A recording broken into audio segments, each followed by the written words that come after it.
validated recently. And I appreciate that, Tom. Yeah. I'd like to talk a little bit because I think what you're alluding to there is we're here to talk about the sales tax initiative, and I wrote some things down just to try to put this in perspective so that I can maybe articulate the way I view the process. And I like to call it a paradigm shift. And what's a paradigm shift? Fundamental change in approach or underlying assumptions. And that's where we are right now. And what does that basically mean? That over the past 20 years, the Eco-Devo taxes have been passed in conjunction with Riley County. And the paradigm shift is that that's going away. And what you're advocating is really that it needs to be city, county, two counties in actuality. But what we're doing on the paradigm shift is making the proposed tax a standalone city tax. The reason that's happening is because what has changed over the past 20 years? Well, a large part of the retail businesses went over to the Pottawatomie County side of the city. And all you need to do is look at Hobby Lobby, Walmart, and Menards, just three. And we've got various islands out there. There's huge retail capability there that has never been taxed under the old model for economic development for the city.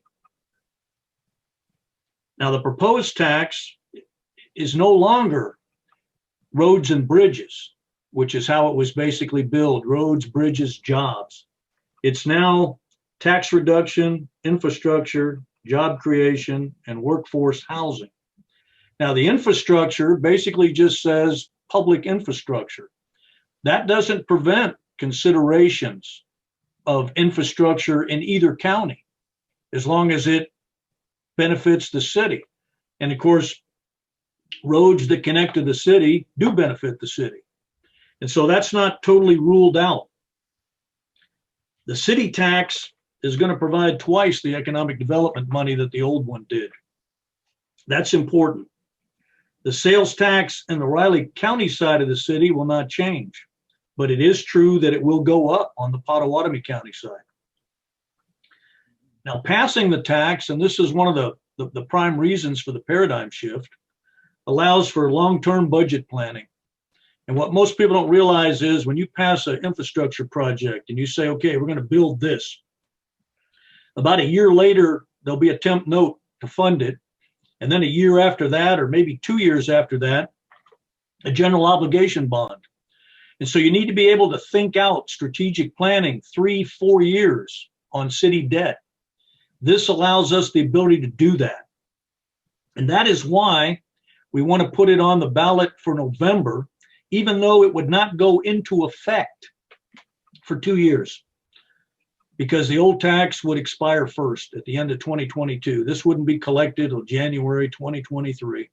And that may seem strange, but that's the only way to allow for strategic planning on next year's budget process.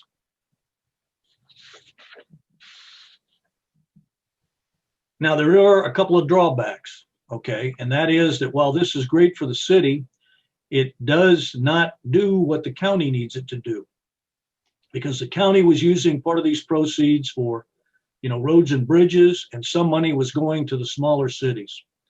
That is a drawback. But that drawback cannot override the fact that overall, this is a better way to go for the city. Now, what does that mean? That means we need to cooperate with the county and assist them in possibly passing a roads and bridge taxes where all of the revenue would go to the county and not be shared by the city to plug the hole in that budget process. Because after all, the city is the county. 75% of the residents of the county live in the city, and the city is the county. And that's something I think we sometimes fail to understand. And I think, as Rich Vargo said a few weeks ago, the proposed tax is not a replacement tax. And that's probably something we need to dump as a selling point. It is a substitute tax in the city limits for 1.5 tax for another. But it is not a renewal of the current tax or replacement of the current tax, because in a paradigm shift, the underlying assumptions are vastly different. Okay, now the Chamber of Commerce supports the plan because it's critical. to funding the shift in economic development efforts to the region reimagined idea. And the point we really need to focus on is the specifics of the 70-20-10 split, because clearly 10 goes to workforce housing, which we maybe need to define in greater length. 20 goes to the chamber for economic development. That's pretty clear.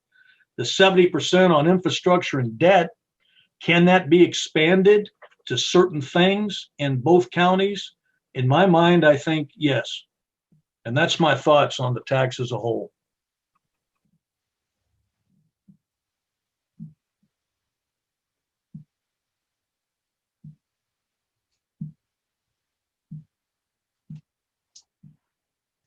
Well, first